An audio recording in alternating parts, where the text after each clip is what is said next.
هذا الأمر بالنسبة لسوريا اليوم.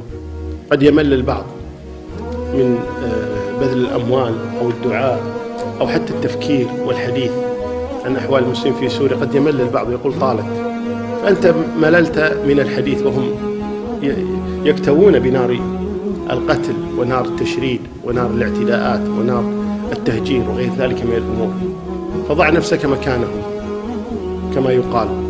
فلو وضع الإنسان نفسه مكان أخيه المسلم هناك لا تمنى أن لو كان حديث الناس جميعا هو عن سوريا وما يحدث فيها، وأن الأموال كلها تبذل لأجل هذا البلد.